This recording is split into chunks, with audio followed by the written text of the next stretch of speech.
The interviewer is Leah Zazulia, Rochester, New York, and the language is English. You were saying that you had to convince them that I was Jewish. They didn't believe. He didn't believe his own eyes, because I was supposed to be looking like whatever his imagination was, whatever he got pumped into his head. That I'm supposed to be different, and the Jew's supposed to be different. This was an official who was doing this? Not really. He apparently was told by the authorities to go around and look into schools and see if any Jews are attempting to attend school and get them out. He was a school person? No. It was a German army trooper, SS trooper. And so you left? Sure. What choice was there? The teacher, which was Polish, and the principal was Polish at that time, were in full compliance and complicity. Very accommodating, and they knew who was what. And what happened after that in your life? After that, within, I would say, 10 days or 2 weeks at the most, after the Germans occupied the city, they have ordered all of the Jews in that community to report with their personal belongings to the market square. And it was quite a lengthy process. They went over everything and anything, stripped the Jews of their personal possessions, rings, watches, eyeglasses, because quite a few people at that time had their frames, eyeglass frames made from gold. And they were no longer allowed to go back into their homes. The Jews were gathered and marched to an area which was known as Radomischl. The weather was pretty bad. It was a couple of days' walk. They had to cross a river by the name Sun, and the method of crossing was just a couple of wooden planks. And one of the things that really stuck with me, there was a mother that had given birth to twins, which at that time was quite unusual, and the little boat, which was not much of a boat, had tipped over, and there she was standing, holding on to the baby carriage while the baby carriage was floating. But they made it across. At that time, as you may recall, Poland was divided into two parts. The eastern part went to Russia, and the western part went to Germany. And the river Wisła was supposed to have been the dividing line, the border line between the Germans and the Russians. And the edict had it that the Jews were a security risk. The Germans didn't want the Jews to live alongside the Russian-German border. So we made it into this community by the name Radomischl. We stayed there for a few weeks. Some of the people from the community of Tarnobrzeg kept on going further east and wound up in the city of Lwów and even further into the eastern part of Poland. My dad said, no, we are not going to the Russians. I served in the German army, and I know German people. They cannot be as cruel and as bad as the Russians. And we made our way back into the city of Mielec for the very simple reason. We had relatives living in Mielec, and they took us in, and we stayed in Mielec. In the city, there were still some Jews that lived in Mielec.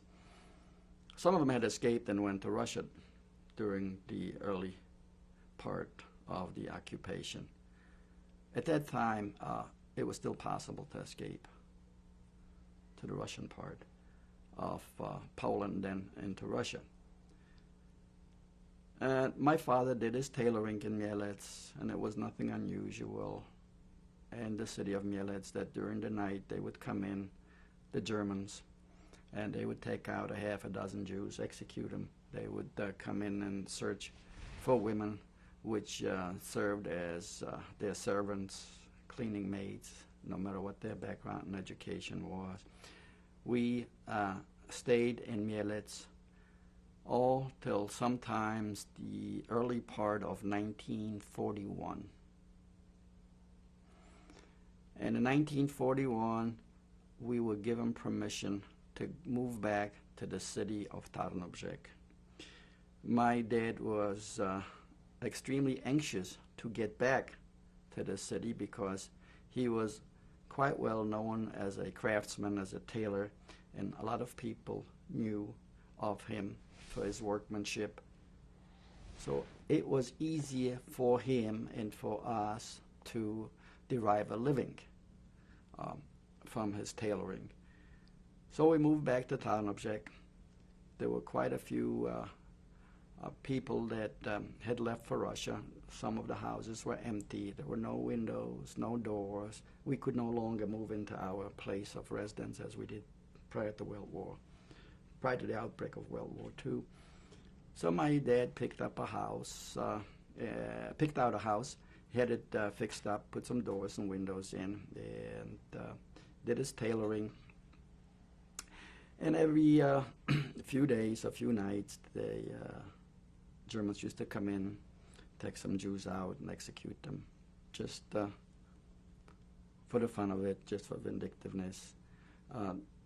When we moved back to Tarnobrzeg, there must have been about 400 families that moved back to the city of Tarnobrzeg.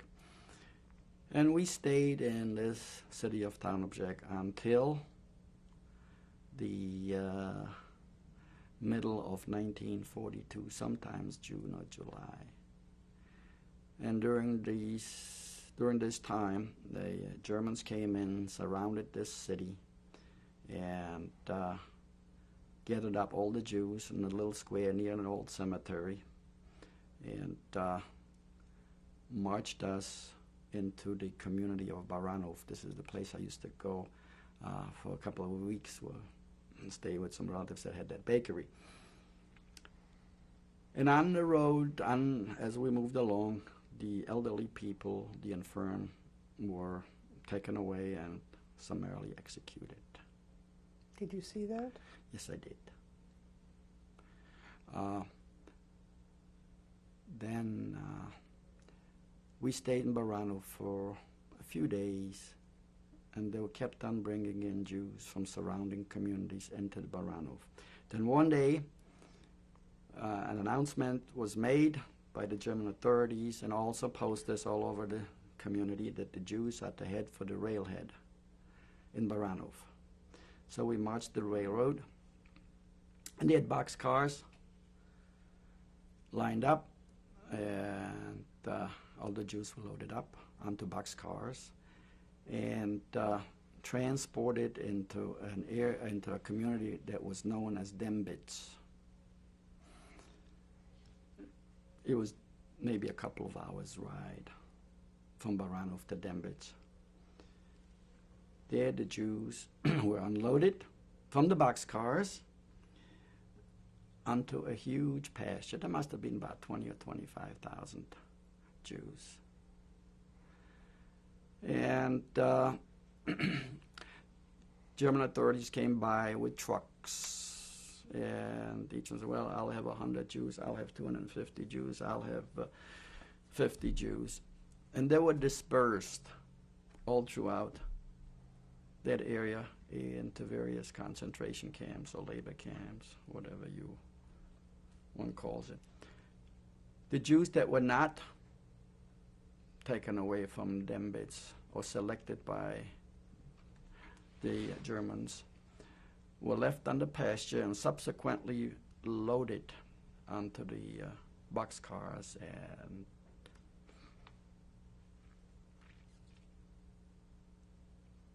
shipped out.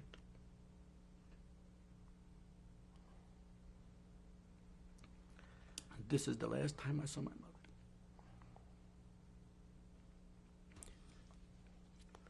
And my sister and my relatives. And by, I don't know if you can call it intuition or whatever one can call it, I saw my dad getting up on a truck. And I was sitting right next alongside my mother.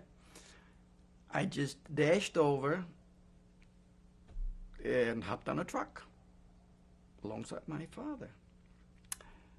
And unbeknown to me or anyone else on that truck, we were brought back to the city of Tarnobrzeg. And the rabbi's sanctuary was made into a camp. There were 100 Jews there. And within a matter of 9 to 10 months out of the 100, 65 perished. Filth, vermin, lice, fleas. The accommodation were just unbelievable. Stayed there for a while, and my job there was feeding pigs with which this German enjoyed raising. I'll never forget his face. He was a World War I veteran. He had these 3 fingers missing and always chomping on a cigar, and wore riding pants with his socks rolled up to here. And my father did the tailoring for him and his wife. So I was raising the pigs and helping out in the kitchen. Plus the fact that this guy used to go around, plunder, steal, and rob everything and anything he could lay his hands on and ship it back to his friends, to his relatives. In Germany, I had a little wagon on 4 wheels, which I pulled almost every day to take some food out to the people that worked building a road. There was a road going east-west, and the Germans used that road extensively to supply the Eastern Front. And it wasn't a depressed area, and every time it rained, that road would flood out, so that would it could not be used.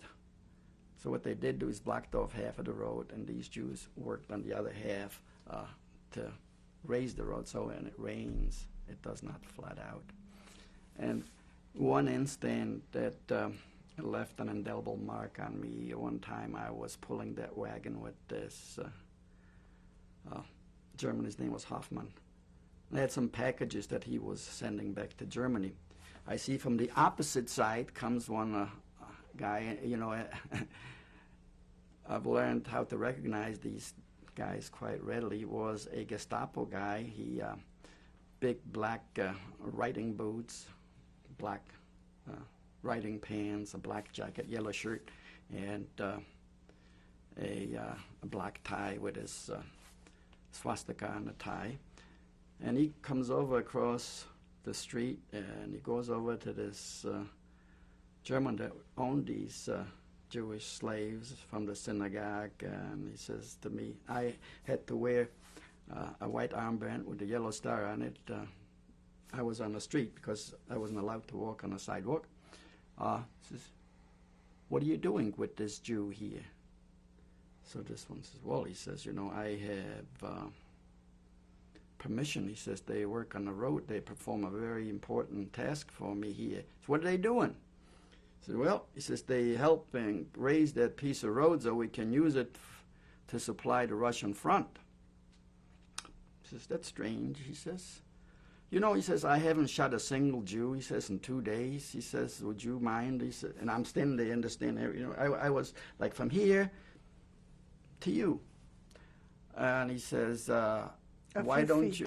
Huh? A few feet. Yeah. Why don't you, he says, let me shoot him? At least, he says, I'll be doing something useful for the fatherland. And this guy responds. He says, I'm responsible, he says, for these Jews, he says, and he says, we need them to build a road. He says, you need this little guy? He says, this guy is useless. Well, he says, what do you mean? He says, he's bringing the food out to the Jews, and he says, he's helping me, he says, transport these packages so I can send them home to my friends and relatives. He says, you are hindering the effort by, he says, standing in the way of not allowing me to shoot him. Then at the end, he says, are you, he says, a Nazi? And the other guy says, sure, I am a Nazi. He says, let me see your paper. Let me see your identification card or Ken card. And the guy pulls out his identification and shows it to him. And he looks in disbelief. Then he raises in Heil Hitler. And the other one responds, Heil Hitler. And he went on his way, and I proceeded to go to the post office with this guy to mail the packages out for him. And as this guy's walking away, the guy that owned those 100 Jews or so turns to me, he says, what an idiot. That was a pretty close encounter. And anyway, backtracking a little bit, when they loaded up those 100 Jews and took them back to Tarnobrzeg, there's supposed to have been 100 Jews there. As we got off the truck, there's 101. This guy says, well, he says, I am accountable to only 100. We have 101 here. How did this happen? I'm standing next to my father. And in comes in one of the guys that was one of the guards. His name was Paluch. He was a Lithuanian. He said, well, he says, it don't matter. He says, we'll get in touch, he says, with the local Gestapo, he says, and we'll take the little guy out, he says, and shoot him. Well, by sheer twist of events, there was one guy which I knew quite well. He was an orphan. He was brought up, he was a double orphan. He was brought up by his grandmother. And they took his mother away to Dublin at the same time, same train as they took my mother away. And this guy says, I'm not going to put up with this. And he escaped. He escaped from that compound. And he ran as far as the river Vistula, which might have been about a half a mile from where the compound was. And someone saw him, reported it him, and they executed him on the same day. When they came to count heads in the evening, well, he says, we got 100, so we'll leave well enough alone. So that was part of that. Do you remember how you felt when they were bargaining about you?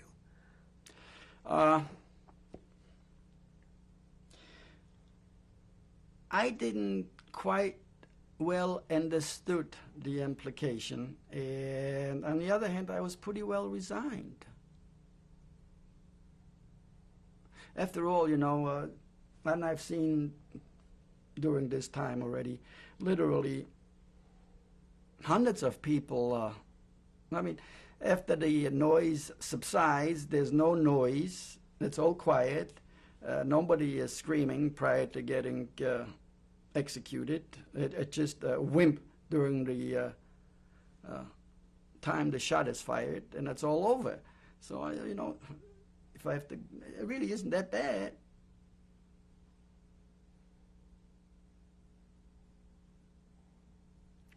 Did you and your father ever talk about what happened to the rest of your family? Oh yes, quite a bit. The older my father got, the more repetitious his stories became, and this reinforced my recollections of what I remember now to talk about, because as time goes on, memories fade. So, what happened then? Well, after about 9 months or so, there were only about 35 people left in this rabbi's sanctuary. People died of typhoid. I had typhoid while I was there. They came in during the night, and gathered up all these people, put them on trucks, and brought them into Mielec. Not the city Mielec anymore, because city Mielec was cleansed of Jews. It was Judenrein. There was a concentration camp formed adjacent to a huge airplane factory. And when we got there must have been already about 2,000 Jews that lived in this camp. The whole factory was surrounded with barbed wire, and it was pretty heavily guarded against sabotage and against subversives. So what they did do is they made a compound within this factory. And there we labored in the aeroplane factory. And the hours were 6 in the morning till 6 at night for 2 weeks, then change shifts. The place was in operation 24 hours a day. And then after 2 weeks of day work, they switched over to, that group was switched over to 6 at night till 6 in the morning. This was probably one of the most notorious places I have ever seen or been to. One of the things that was quite obvious as you walked in, they had a big sign on the gate, work makes free, Arbeit macht frei. It was very common. And we were a satellite of Krakow-Plaszow, a concentration camp. When I got there was a double wire fence, barbed wire, and the guarding was done by the SS. The Gestapo used to come in on a daily basis and do their selecting of 2, 3, 4, 5, and as many as 10, and would take them out and shoot them. And then the SS would follow. It was into Mielec that were other people were brought in, other Jews were brought in from surrounding little concentration camp satellites. They were gathering them up, and if there was no room, they simply dispensed with them. And when I got there, they were in the process of electrifying the fence, thus making you unable to escape. And the crew that was doing the electrifying, I think there were 3 or 4 Jews that were doing it. And when they finished electrifying the fence, the lead man told this guy, Schwamberger, which was at that time in charge of this camp, he says, the fence is finished, it's been energized. He picked up this individual and pushed him under the fence.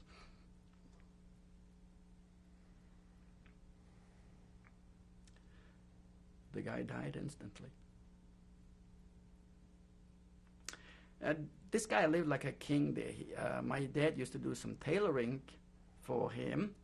He had about 10 or 12 house servants, and he had 3 horse groomers, and 2 or 3 tailors and shoemakers. One of the instances that my father kept on repeating. He had his wife, his mother-in-law, and his son living there with him. And he had ordered that my father make a SS uniform for his son, and which my father did. And after the uniform was done, which he says, I'm very proud of my tailoring. The uniform was just like a mold. He gave this 8-year-old kid a gun. He says, you come with me now. And he says, I'll show you how to. He says, shoot little Jews and I'll take care of the big ones. And the mother yells out. He says, what are you doing? He says, he's too young. You shouldn't make him do this. He pulls his gun out, points it at his wife, and he says, you Jew lover. He says, how do you expect him to grow up to be a faithful member of the Nazi Party if I can't teach him now? And one time, hunger and disease were just unbelievable. These 3 people that were the horse groomers, this guy Schwamberger loved them was extremely proud of big, big horses. And there was nothing to eat. The Russians were pushing the Germans out from the eastern world, from the eastern part of Russia. So I don't know if this was by coincidence or this was deliberate. They left the barn door open. Horse got out. And between the wire fences, or right under the wire, the grass was quite green and tall because there was no walking. Horse made its way into the fence or adjacent to the fence, and it reached down and it got killed. Or he took those horse groomers out and summarily executed them. And then we were asked if we could have the horse to eat, and he said no. He brought in around 10 or 12 of those prisoners, and they just pulled the horse over into a lime pit and tossed the horse in. And within a few days later, he went out and he robbed another horse. So this guy and he's still alive. He's a predator. He would kill with joy. He would kill with pride. He would kill for vengeance.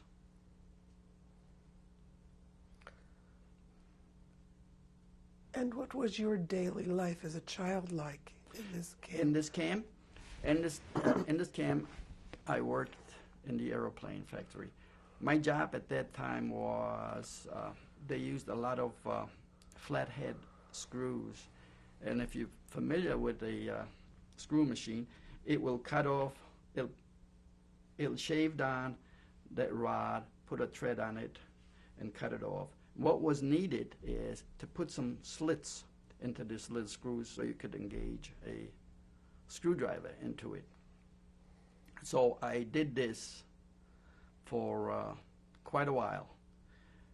What I had is a little machine with a circular saw, and that screw would be placed onto a chuck, and then I would bring this to the circular saw as it was turning to cut those slits in. Then one of the prisoners came over and he says, I'll let you in on something. He says, don't cut those slits too deep. So he says, they won't be able to engage the screwdrivers. So I just barely scratched it, and every other one.